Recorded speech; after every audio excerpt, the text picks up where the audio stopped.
ফুটন্ত জলের মধ্যে ফুলকপি দিয়ে দুর্দান্ত স্বাদের রেসিপি আজকে আমি আপনাদের সঙ্গে শেয়ার করব। কম সময়ের মধ্যে বানিয়ে নেওয়া যায়, আশা করি আপনাদের ভালো লাগবে। নমস্কার বন্ধুরা, রূপাস কিচেনে সবাইকে স্বাগতম। তাহলে চলুন দেখে নেওয়া যাক। শুরু থেকে শেষ পর্যন্ত দেখার জন্য আপনাদের কাছে অনুরোধ রইল। এখানে আমি একটা মিডিয়াম সাইজের ফুলকপি নিয়ে এই রকম ছোট ছোট টুকরো করে কেটে ভালো করে ধুয়ে নিয়েছি। এদিকে একটা কড়াতে বেশ কিছুটা জল নিয়ে গরম করতে বসিয়ে দিয়েছি। জলের মধ্যে দিয়ে দেব হাফ চামচের মতো নুন। জল যখন খুব ভালোভাবে গরম হয়ে যাবে, মানে জলটা ফুটতে শুরু করবে, ঠিক তখনই কেটে রাখা ফুলকপিগুলো দিয়ে দেব। হাই ফ্লেমে মিনিট 3-4 সময় ধরে ভাপিয়ে নেব। এর থেকে বেশি সময় ধরে ভাপানোর প্রয়োজন নেই।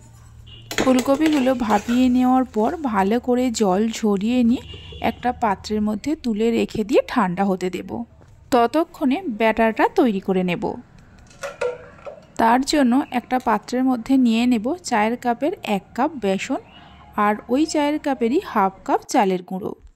হাফ চামচের মতো গ্রেট করা আদা দিয়ে দেব, অল্প করে হলুদের গুঁড়ো আর অল্প করে ঝাল লঙ্কার গুঁড়ো দিয়ে দেব। দিয়ে দেব হাফ চামচ জিরে গুঁড়ো, হাফ চামচ ধনে গুঁড়ো আর হাফ চামচ গোলমরিচ গুঁড়ো।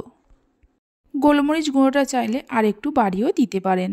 অল্প করে গরম মশলা গুঁড়ো দিয়ে দেব, 1 চামচের 4 ভাগের 1 ভাগ। স্বাদ মতো নুন দিয়ে দেব।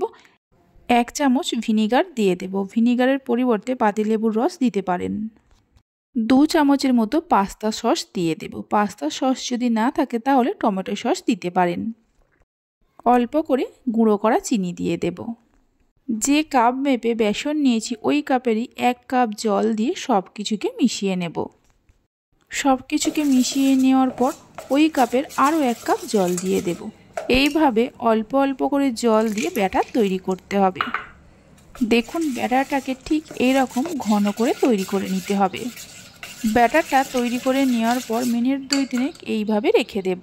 এদিকে যে ফুলকপিগুলো ভাপিয়ে রেখেছিলাম ঠান্ডা হয়ে গেছে। এই ফুলকপির মধ্যে দিয়ে দেব 2 চামচের মতো কর্নফ্লাওয়ার। কর্নফ্লাওয়ার না থাকলে অ্যারারুটও দিতে পারেন। কর্নফ্লাওয়ার দেওয়ার পর ফুলকপির মধ্যে খুব ভালো করে মিশিয়ে নেব। এইভাবে ফুলকপির মধ্যে কর্নফ্লাওয়ার দিলে ফুলকপির পকোড়াগুলো খুব মুচমুচে হয়। এবার যে ব্যাটারটা তৈরি করে রেখেছিলাম ফুলকপিগুলো দিয়ে ব্যাটারের মধ্যে খুব ভালোভাবে মিশিয়ে নেব। এইভাবে ফুলকপির পকোড়া বানালে বাচ্চা থেকে বড় সকলে খুবই পছন্দ করবে। চা কফির সঙ্গে, গরম ডাল ভাতের সঙ্গে বা যে কোনো সসের সঙ্গে খেতে দুর্দান্ত লাগে। বাড়িতে বানালে খেয়ে কেমন লাগলো অবশ্যই আমাকে কমেন্ট করে জানাবেন। ব্যাটারের মধ্যে ভালো করে কোট করে নেওয়ার পর পকোড়াগুলো ভেজে নেব। তার জন্য একটা প্যানের মধ্যে বেশ কিছুটা সাদা তেল নিয়ে গরম করতে বসিয়ে দিয়েছিলাম। তেল গরম হলে অল্প অল্প করে ফুলকপি দিয়ে পকোড়াগুলো ভেজে নেব। প্রথমে হাই ফ্লেমে তেলটাকে খুব ভালো করে গরম করতে হবে। তারপর গ্যাসের ফ্লেমটা মিডিয়ামে করে উল্টে পাল্টে ভেজে নেব। এই পকোড়াগুলো ভাজতে খুব বেশি সময়ের প্রয়োজন পড়ে না।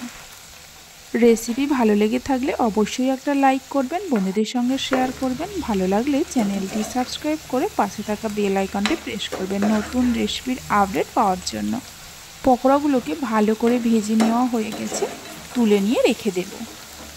বাকি পকোড়াগুলোকে এইভাবে ভাজতে হবে। সমস্ত পকোড়াগুলো ভেজে নেওয়ার পর একটা পকোড়াকে আমি হাতের মধ্যে নিয়ে দেখিয়ে দিচ্ছি। দেখুন পকোড়াগুলো কতটা মুচমুচে হয়েছে। আশা করি আওয়াজ শুনে বুঝতেই পারছেন। তাহলে চলুন, ভিডিওটা আমি এখানেই শেষ করছি। আপনারা সবাই ভালো থাকবেন, সুস্থ থাকবেন। ধন্যবাদ।